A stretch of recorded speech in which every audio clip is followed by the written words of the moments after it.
Lekcia 1. Prečo sú sociálne siete kľúčové pre váš biznis? Sociálne siete dnes nie sú len miesto na zábavu. Sú to najdostupnejšie a najrýchlejšie nástroje, ako si malý podnik alebo živnostník môže budovať značku, dôveru a získavať zákazníkov aj bez obrovského rozpočtu. Volám sa Dominik Šugerek a pomáham podnikateľom nastaviť marketing, ktorý dáva zmysel. Toto video je prvá lekcia z môjho bezplatného kurzu o správe sociálnych sietí. Odkaz na prihlásenie do kurzu nájdete v popise videa alebo sa môžete prekliknúť cez môj web www.sugerek.sk. Dúfam, že vám toto video prinesie čo najviac hodnoty a môžeme začať. Ako sa zmenilo správanie zákazníkov vďaka sociálnym sieťam? Ešte pred pár rokmi sme si vybrali produkty podľa letákov, reklamy v telke alebo toho, čo sme videli v obchode. Navrch mal offline marketing. Malé značky to mali náročné a pôsobili skôr lokálne. S príchodom sociálnych sietí sa však všetko začalo meniť. A dnes si zákazník najprv pozrie tvoj Instagram. Samozrejme, ak už o tebe vie. No veľmi často na teba natrafí cez Google Moja firma, keď hľadá konkrétny typ prevádzky priamo v mapách. Zákazník si ťa dnes ide najprv overiť. Predtým, než kúpi, hľadá. A to nie je len ceny alebo parametre, hľadá pocit, že ti môže veriť. Pýta sa, vyzeráš dôveryhodne? Vyznáš sa v tom, čo robíš? Máš recenzie? Obsah, ktorý hovorí za teba? Ak na sociálnych sieťach nie si, alebo to tam pôsobí chaoticky, často nekúpi. A ani ti nenapíše. Potenciálny zákazník vidí, že si neaktívny a začne premýšľať, či vôbec ešte funguješ. Možno si povie, možno je už zatvorené. Aktuálnosť profilov na sociálnych sieťach je dnes nielen očakávaná, ale vo veľkej miere ovplyvňuje rozhodnutie o nákupe. Zákazník dnes nechce len produkt, chce zážitok. Ľudia nekupujú len veci, kupujú príbeh, emóciu, vibe tvojej značky. Ak sa cítia byť jej súčasťou, vzniká to najcennejšie, čo môžeš získať, a to je verný zákazník. Aj keď predávaš úplne jednoduchú službu, zákazník si ju chce vedieť predstaviť. Ak máš napríklad kaviareň, chce vidieť, ako to tam vyzerá. Ľudia majú svoj štýl, kus, očakávania, chcú cítiť atmosféru ešte predtým, než k tebe prídu. A poteší ich, keď v príspevkoch uvidia aj personál. Veď sociálne siete sú o ľuďoch. To vám budem pripomínať v mojich videách dookola. Ak máš e-shop, zákazník chce vidieť, kto si, ako balíš objednávky, čo odporúčaš kúpiť, ako testuješ alebo recenzuješ svoje produkty. Inšpirácií je veľa, len treba začať. Sociálne siete sú tvoje digitálne výklady a zákazníci nimi denne prechádzajú. Rozhodnutie o kúpe sa dnes často deje ešte pred kontaktom. Mnoho ľudí sa rozhodne, či si ťa vyberie ešte predtým, než ti napíšu alebo kliknú na web.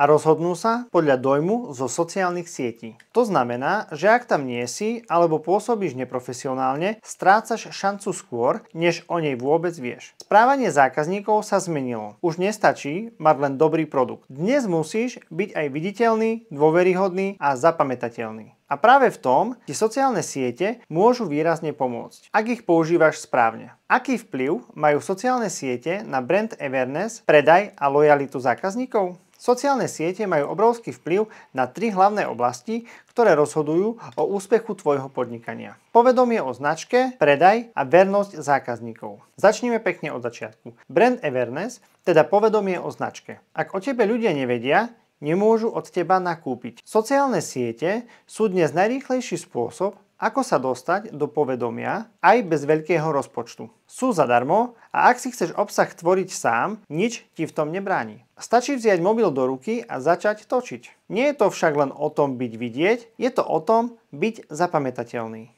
A práve obsah ti umožňuje ukázať svoj štýl, hodnoty, osobnosť značky, skrátka všetko, čo vytvára dojem, áno, toto je presne pre mňa. Druhý bod, predaj, áno, aj ten sa deje cez sociálne siete. Ale nie štýlom kúpte, kúpite, kupujte, ktorý všetci ignorujeme. Predaj cez sociálne siete funguje vtedy, keď sa zákazník sám rozhodne, že mu to dáva zmysel. A práve preto tvoj obsah ho na to môže pripraviť. Ukážeš výhody produktu, odpovieš na obavy, pridáš sociálny dôkaz, recenzie, výsledky, spätnú väzbu. A ukážeš, prečo práve ty si tá správna voľba. Poviem ti jedno tajné pravidlo, za ktoré si niektorí školitelia pýtajú stovky eur. Maximálne 2 z 10 príspevkov by mali byť predajné. Ľudia nechcú chodiť na tvoj profil ako do teleshoppingu. No a tretí bod, lojalita, teda vernosť zákazníkov. Toto je často prehliadaná, ale extrémne dôležitá vec. Zákazník, ktorý ti dôveruje a je spokojný, sa vráti. A čo je ešte lepšie, odporúčite ďalej. Sociálne siete ti dávajú priestor budovať s ním vzťah. Ukážeš zákulisie svojho podnikania, kto za tým stojí, pretože sociálne siete sú o ľuďoch. Reaguješ na komentáre a správy, dáš mu pocítiť, že je súčasťou niečoho, značky, komunity, príbehu. Ľudia kupujú od ľudí a lojalita nevzniká z ceny, ale zo vzťahu. Preto ak chceš, aby tvoj marketing fungoval dlhodobo, nepozeraj sa na sociálne siete len ako na vývesku. Vnímaj ich ako miesto, kde buduješ dôveru, záujem a rozhodnutie nakúpiť ešte skôr, než sa zákazník ozve. Mýty o obsahu na sociálnych sieťach. Dovolím si teraz naraziť na jednu dôležitú vec. Mýty, ktoré brzdia živnostníkov, podnikateľov a menšie značky v tom, aby vôbec začali tvoriť obsah na sociálne siete. Niektoré z nich počúvam stále dokola. A práve preto ich chcem rovno rozbiť, aby si ich ty už viac nemusel riešiť. Mýtus číslo 1. Musím mať drahú techniku. Nemám kameru,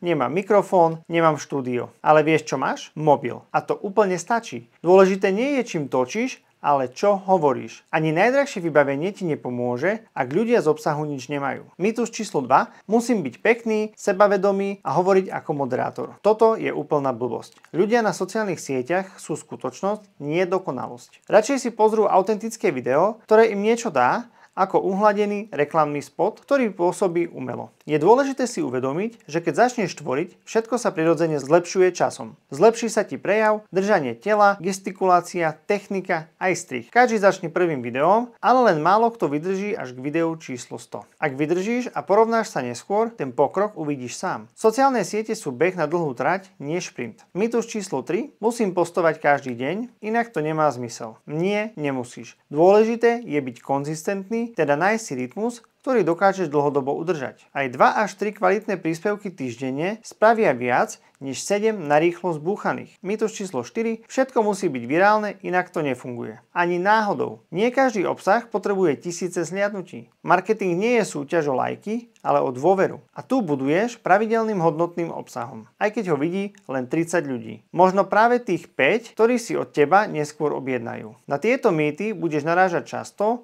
u seba, u klientov, aj v hlave. Ale keď ich raz pochopíš, zistíš, že ťa nič skutočne nebrzdí. A práve vtedy sa začne diať posun. Všetci sa dnes naháňajú za miliónmi videní, ale čo z toho, keď ti na profil príde 10 000 followerov zo zahraničia, ktorých tvoj slovenský obsah absolútne nezaujíma a nikdy od teba nenakúpia? Ak to nie je tvoja cieľovka, vie ti to len pokaziť profil. Ale o tom sa už samozrejme nehovorí. Mám pre teba bonus na záver. Ak chceš tvoriť obsah pre svoju značku, ale nevieš ako začať, alebo si sa zasekol na nejakom bode, ponúkam ti bezplatnú 20-minútovú marketingovú konzultáciu, ktorú si vieš jednoducho rezervovať cez moju stránku www.sugerek.sk.